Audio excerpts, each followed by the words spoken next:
the learner. Welcome to this deep dive. Our goal here is simple. Give you the essential knowledge you need, quickly and clearly, so you feel informed, not overloaded. And today we're getting into a book you asked about. Patrick Bet-David's Your Next 5 Moves. Master the Art of Business Strategy. Yeah, this one's interesting. It frames business strategy, well, kind of like chess, doesn't it? Thinking moves ahead. Exactly. It draws that direct parallel. Yeah. Bet-David uses his own story, going from salesman to CEO to really hammer home that point. Thinking strategically, anticipating those next few steps was key for him. It's about seeing the consequences down the line. Right. And he's quite open about it, saying strategic thinking is his strength, even if other skills aren't. That focus on anticipating the next 5 moves, he argues, that's what helps avoid major mistakes and navigate all the uncertainty. And the book itself is built around these 5 specific moves. So our plan for this deep dive is to walk through each one. We'll pull out the main ideas, the theories, any frameworks he offers, basically give you a solid grasp of the book's core message, a shortcut to the strategy. Okay, sounds good. Let's jump into move number 1 then. Know yourself. This feels like the starting block for everything else, really. Understanding what actually drives you. Absolutely foundational. He kicks it off by insisting you have to answer that big question, who do you want to be? And it's not just a casual thought exercise. No, it dictates everything, doesn't it? Your urgency, how big you're thinking. Precisely. Are you building a small local business, or are you trying to shake up an entire industry? Knowing that gives you the resilience you need when things get tough. He also talks about using pain as a motivator. Yeah. Turning rejections, shame, tough times into, what does he call it? Rocket fuel. Yeah, that's a powerful concept. He gives examples like Barbara Corcoran using being talked down to as motivation, or his own experiences, that guidance counselor Dottie, or seeing his father in the hospital, moments that apparently really clarified what he didn't want his future to look like. It's about reframing, isn't it? Taking that negative energy and channeling it. Exactly. Instead of letting it hold you back, use it to push forward. He also brings up using heroes and visuals. Looking up to role models, having visual reminders like his office painting or that Read bookshelf. To keep those desired traits top of mind, yeah.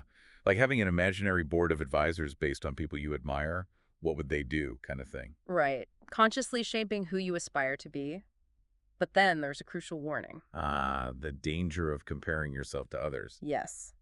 His chat with someone named Sean really highlights this. You have to define success on your own terms and align your strategy with your goals. Getting caught up in what others are doing can really derail you. Because success isn't one size fits all, is it? Chasing someone else's dream often leads to feeling unfulfilled, even if you technically succeed. That's his argument. And it leads him to his own version of Maslow's hierarchy, the hierarchy of needs for entrepreneurs. Right, the 5 levels. Yeah. Survival, stability, success, significance, and then purpose. And purpose, for him, is about legacy, impact. He notes, interestingly, that fear or distractions stop many from reaching it. And he places acceptance above courage in this model. Acceptance above courage. That's interesting. Suggesting self-acceptance is maybe even more fundamental for moving up.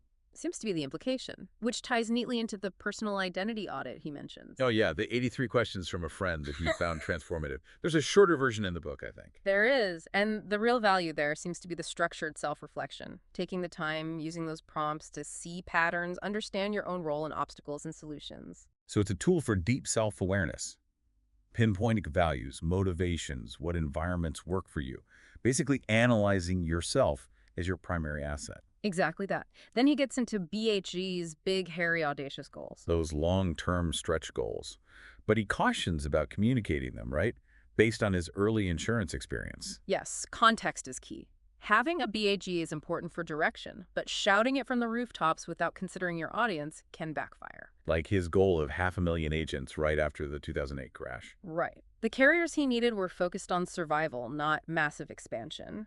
His message wasn't tailored to their reality then. It's a lesson in strategic communication, really. Makes sense. He also differentiates intrapreneurship from entrepreneurship. Yeah, the entrepreneur innovates within a company, respects authority, but pushes boundaries. But it needs the right culture. His Katie example shows how that can go wrong if the company doesn't get it. Right, feeling undervalued, stifled, leading to departure. It highlights why companies need to actively nurture those internal innovators. Definitely. And the final concept in Move 1 is the blue ocean strategy. Finding uncontested market space. like his move in financial services back in '07. Exactly. Focusing on underserved groups, women, Latinos, millennials, and simplifying licensing, he saw needs others weren't meeting effectively. Finding a less crowded fishing spot, basically. A perfect analogy.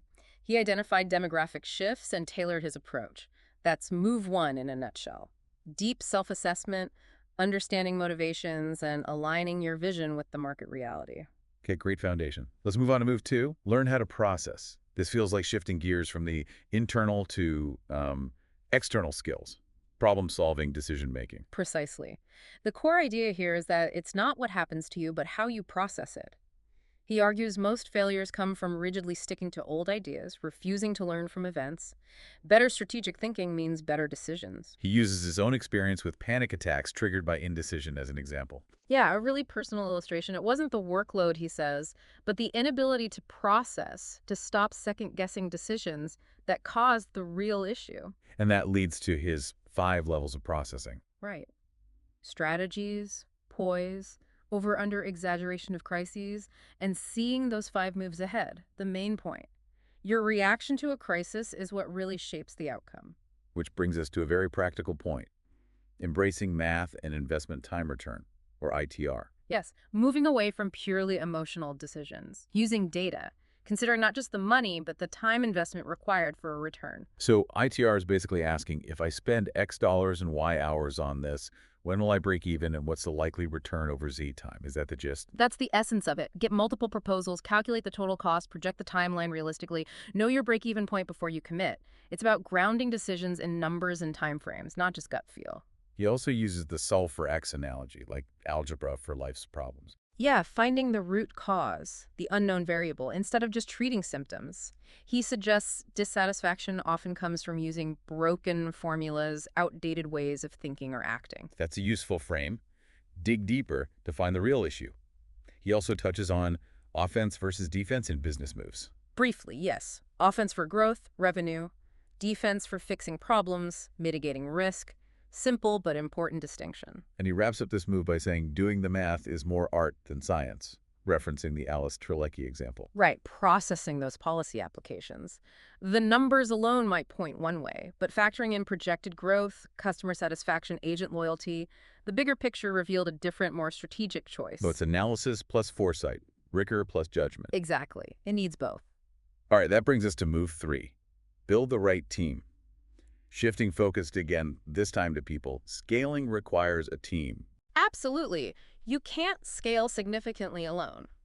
Bet David stresses you need a team, and to get a good one, you need to offer real value, what he calls your benefits program, an environment where people feel they can grow and achieve their goals by helping you achieve yours. He introduces the idea of the consigliere. The trusted advisor, someone who challenges you, offers different perspectives, like Munger to Buffett, Wozniak to Jobs, Sandberg to Zuckerberg. That necessary friction, right? To avoid blind spots and groupthink. Invaluable. They bring different skills, objective views. Then he really emphasizes due diligence in hiring, using the Donnie Brasco Mafia story as a cautionary tale. What's the takeaway there for hiring? Don't trust appearances. Do your homework before giving someone significant trust or responsibility. He quotes an FBI agent saying the mafia took Brasco in because of greed, a reminder to look past the surface, understand motivations. Good advice. He warns against entrepreneurs thinking they're amazing judges of character without doing the work. Yeah, systematic vetting is crucial. He also quotes Patty McCord on hiring people who put the company first and, importantly, letting go of bad hires quickly. That's tough but necessary. He also talks about granting equity. Even small amounts. To shift mentality from employee to owner improves retention, and he mentions golden handcuffs. Earning equity over time, not getting it all up front. Exactly. Aligns long-term incentives, keeps key people invested. He compares designing compensation to composing music. All parts need to work together. And setting standards is key too. The Ba example. Addressing underperformance directly. Yes, direct feedback gives people clarity and a chance to improve. It might be uncomfortable, but it's necessary for accountability. Okay. He also talks about firing respectfully. No cliche breakup lines. Treat people with dignity because your reputation matters. The surfing assistant anecdote. A reminder of the human side, even in tough decisions. Professionalism matters. He also hits hard on core principles. For yourself and the company. Using his family principles and the rogue agent story. That story shows the damage when core values are breached, even by top performers. Tolerating it erodes everything. Then he brings in Ray Dalio's radical transparency. Creating accountability, even if it's uncomfortable. He implemented it himself. Sounds powerful, requires maturity, though. He also talks about having a replacement plan. A strong culture makes everyone better, reduces dependency on the leader. And the Joe Rogan anecdote about direct feedback. Shows that honest, direct feedback, given with care, is vital for growth. It takes courage and skill, but it's essential. Finally, he says a principles-based culture needs constructive friction. Embracing debate leads to better solutions and more ownership. Exactly. A dynamic, accountable environment. Okay, move 4. Execute like a grandmaster. Now we're into action speed, timing, reacting to the market. Right. Translating plans into results. He defines momentum as who you are multiplied by your execution speed. Build momentum, become unstoppable. And compressing timeframes is a big part of that. Increasing speed without sacrificing quality. He uses Ferrari pit stops, McDonald's service as examples, optimizing processes. He even gives a 7-step system. McDonald's is a great example of speed as a differentiator. He also talks about strategic timing. The when can double the impact. Announcements, launches, hires, fires, bonuses, equity. Timing matters hugely. But he warns about execution pitfalls too. Romeo's story. Yes, the overly expensive office space. A stark reminder about ignoring financial reality, even if you're charismatic or good at sales. Financial discipline is key. Other pitfalls. Yeah. Staying the course too long on a failing strategy. Yes, the sunk cost fallacy. An obsessive comparison with competitors, that's a major distraction. Focus on your own game like a grandmaster. He also warns about fast money temptations. Right. Don't compromise core values for quick wins, even if you try to rationalize it as building momentum. Long-term integrity matters more. And embracing the inherent chaos of entrepreneurship. Yes, and processing information effectively within it, which leads to using data and logic or hiring someone who can to predict the future. Being proactive, not just reactive. Looking 5 moves ahead, like Moneyball. Exactly. Using data, analysis, maybe hiring a predictive analytics expert like Paul DePodesta in baseball to anticipate trends and prepare. So data isn't just about now. It's about predicting what's next.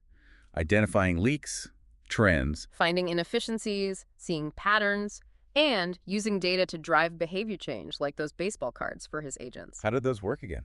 Made performance visible, fostered friendly competition, smoothed out seasonal sales slumps, transparency motivated consistent effort. Clever. And the Chris and Paul scenarios. Talent versus underachievement. Shows that talent isn't enough without clear metrics, expectations, and understanding individual motivations. Circling back to who do you want to be? You need data plus analysis plus understanding the person. Got it. Moving beyond just outputs to the drivers. Okay, the final move. Move 5. Stay paranoid. Sounds negative, but it's about vigilance, right? Exactly. Inspired by Andy Grove. In business, peace is an illusion. Someone is always preparing to challenge you. Think of the original Fortune 500, many are gone. Complacency is dangerous. The war movie ambush analogy. Don't let your guard down after a win. Stay alert, question assumptions, don't be naive about competition or how quickly success can fade. So constantly question the status quo and anticipate Murphy's Law. Plan for things to go wrong, even if unlikely. He mentions abandoning a side project because of potential risks he saw coming. Also, accept losses quickly. Cut your losses. Don't throw good money after bad. Hard, but essential. Definitely. And in chaos, identify your next 3 steps. Don't get paralyzed. Build alliances, too. Quoting Robert Greene on the dangers of isolation, he gives examples like Jobs and Gates, Amazon and Toys R Us. Shows even rivals can find mutual benefit. Alliances provide resources, reach, resilience. Overcoming ego is key. And finding wise mentors, the TWA framework. Theory, witness, application. Helps gauge the depth of a mentor's practical experience. Theory is knowing concepts. Witness is seeing it done. Application is having done it yourself. Application offers the most valuable guidance. Useful way to evaluate advice. Then, know your Goliath. Understand your big competitors' strengths, weaknesses, especially complacency. Exploit their inertia. And be shameless in self-promotion. Within your brand, though. Confident self-promotion, aligned with your narrative. Subtle things like book dropping to position yourself as an authority. And align the brand with the master vision. Like valuetainment evolving beyond just him. Yes, the vision needs to be bigger than the person for scalability. Turn off the noise, cut the fat focus. Filter distractions, stay locked on your goals, and embody your future truth. Confidence from belief in your vision, your destiny, having clarity, faith, even a sense of luck. Break big goals into small steps. Eliminate negative influences. So stay paranoid is really about resilient vigilance, continuous learning, adaptation, never getting complacent. That's the core of it, proactively scanning for threats and opportunities.